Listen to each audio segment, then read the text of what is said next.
Greetings, everyone. 2 weeks have passed since Yu Menglong's tragic fall from a building on September 11th.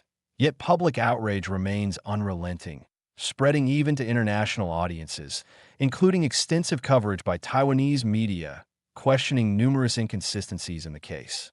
Today, a prominent online commentator revealed a message allegedly sent by Yu Menglong to his mother before his death, containing highly sensitive information that directly implicates the Xi Jinping family.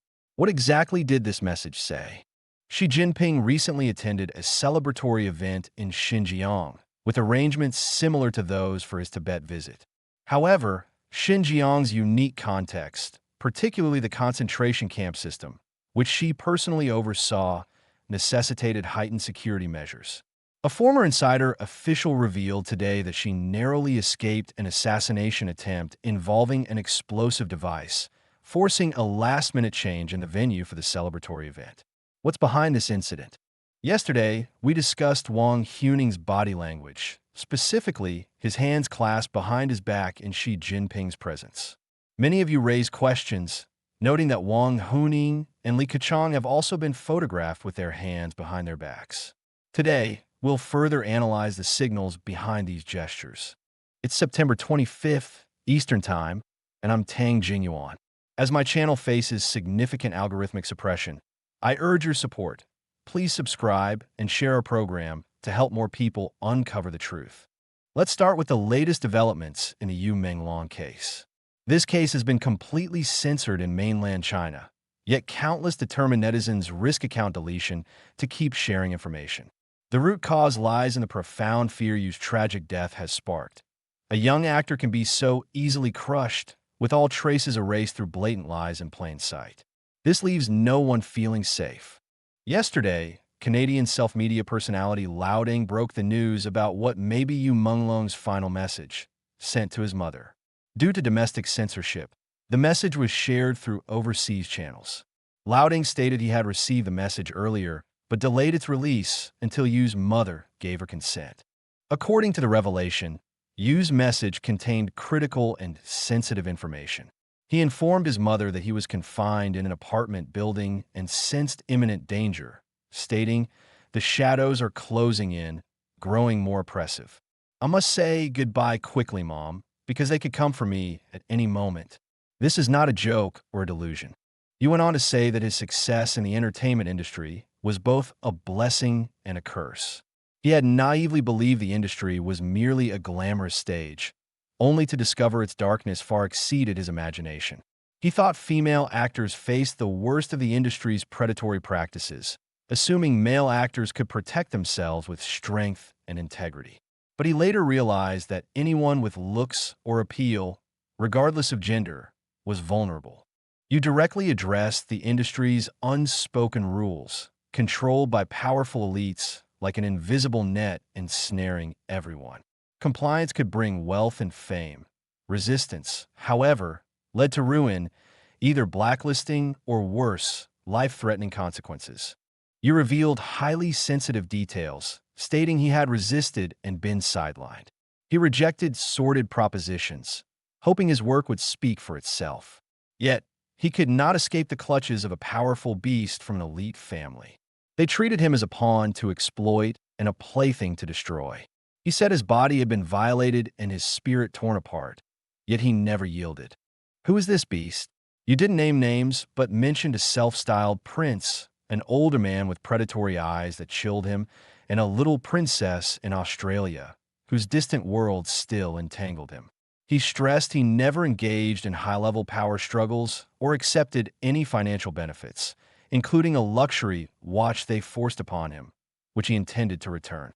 You further noted that this family recently faced trouble when investigators approached him about their money laundering activities in Australia. He claimed he said nothing, but the prince didn't believe him, suspecting he held incriminating evidence.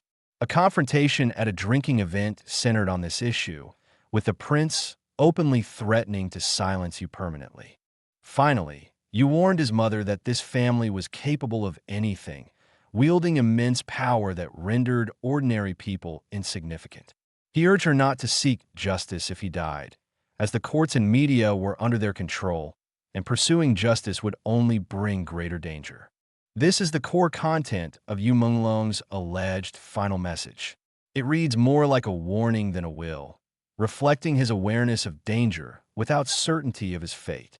Given the blanket censorship in China, verifying the authenticity of this message or his mother's identity is impossible. Thus, we can only analyze the message against known facts to identify consistencies or discrepancies.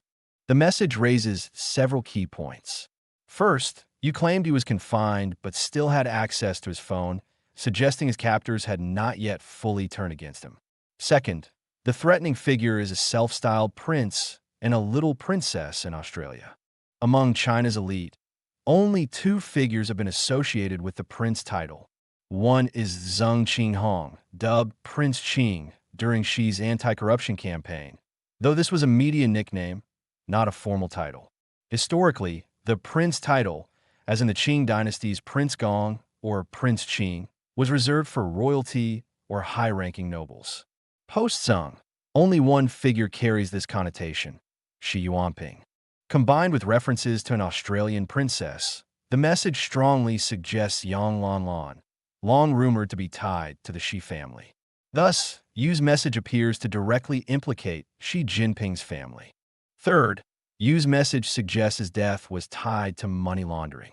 He described vast sums that seemed unreal, illicit funds he was reluctantly entangled in, leading to investigations. In other words, Yu may have been used as a front in a power struggle, ultimately silenced. Corroborating this, overseas commentator Kai Shunkuan posted on X that the Yu case involves elite connections, specifically a producer named Xi, a distant relative of the Xi family. Xi's background is widely known in the industry. His sudden rise during the 2021 to 2022 pandemic, earning awards, was attributed to his elite ties. The nationwide censorship of Yu's case likely stems from these connections. Multiple sources, from Xi to the prince, point to the Xi family. Yu's message explicitly stated, "This world belongs to their family," urging his mother to avoid seeking justice, as it would be futile and dangerous. This phrase all but confirms the target. Fourth, the most sensitive point, if the prince's family controls the courts and media, why would anyone dare investigate them? The answer lies in recent troubles for the family, likely from a power struggle. Only a challenge to their authority would allow investigations into such a powerful clan. Otherwise, no agency would dare. If the message is authentic, Yu's death reflects a byproduct of high-level infighting during Xi's potential loss of power. Anti-Xi factions may have sought evidence against his family, prompting the prince to silence Yu to protect himself. This is the core truth of the case. He never intended to expose the elite's money laundering. He described himself as a mere ant, unable to escape being exploited or used as a front. When investigators approached, he had no control over his fate. The prince, unconvinced of his silence, interrogated and ultimately eliminated him. Supporting this narrative, before the censorship, mainland media outlet Shaoxiang Morning Post reported that Yu owned two studios, Danyang Xianming Film Culture Studio and Shanghai Qiming Film Culture Studio, both sole proprietorships now dissolved. The former, established in September 2016, was dissolved in July 2025. The latter, founded in August 2017, was dissolved in November 2024. Netizens uncovered that on September 15, 2017, Shanghai Qiming Studio applied for a trademark under category Class 13, Firearms and Fireworks, through an agency, Beijing Jijia Intellectual Property Company. How could a minor celebrity like Yu venture into arms trading? Clearly, powerful figures used his name as a front for money laundering, while Yu gained little beyond acting contracts.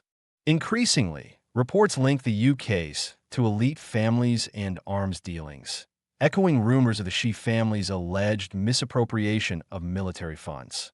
Unable to directly transfer illicit funds, they laundered them through fronts like Yu before moving them to safe overseas accounts. Whether this is coincidence or fact remains unproven. Share your thoughts. Reply 1 if you believe the message is genuine, or 2 if you think it's false. Regarding Yu's companies, he debuted in 2013 via Hunan TV's Superboy, placing 10th. He was signed to Tianyu Media, a company with two peculiarities. First, it signed multiple Superboy contestants, each with companies registered to the same address and phone number, with identical equity structures and capital. Tianyu also registered trademarks for these artists, including Yu's, under categories like firearms. Notably, these companies were registered in Shandong's Jiaozhou Shengli village, a military hub. Second, Tianyu Media has seen at least 4 young artists die mysteriously in the past decade. In 2016, Xiao Renliang, aged 29, died by alleged suicide, with rumors tying his death to elite figures. On December 24, 2016, singer Ben Shi Ma Xiaochun, aged 22, fell from a high-rise, deemed an accident. On October 28, 2017, actress Ren Jiao was found dead in bushes near a hotel, ruled an accidental fall while intoxicated. Now, Yu Menglong, also an alleged drunken fall. 3 of 4 deaths involve falls, occurring every 2 to 3 years. Coincidence? Share your views. The latest update: a wave of property sales has hit Beijing's Chaoyang District Shandong community, where Yu died. Videos by real estate agents have gone viral. A self-proclaimed Beijing lawyer who recently moved from Building 15, near Yu's Building 18, noted that the building's inward-opening windows make accidental falls highly unlikely without a running start. Another former resident echoed that the high window design makes drunken falls nearly impossible. These videos were quickly deleted. The CCP likely never anticipated the Yu case would spark such a firestorm. Despite their sophisticated censorship, the truth continues to leak through. Similarly, Xi's near assassination attempt in Xinjiang, revealed by former Inner Mongolia official Du Wan, now in Europe, shows cracks in the system.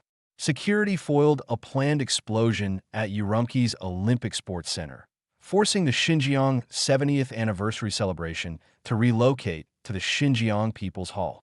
A planned parade and performance were canceled. State media CCTV reported Xi attended a gala at Urumqi's Cultural Center on September 24th and the celebration at the People's Hall on September 25th. The incident remains unverified, but Xinjiang's volatile context suggests greater threats than Tibet. This indicates the leadership is increasingly exposing Xi to take the fall, paving the way for a new leader. Some question this, noting the continued emphasis on Xi Jinping thought and mandatory university courses on his cultural ideology. This contradiction requires further analysis, which we'll address in future discussions. Thank you for your support.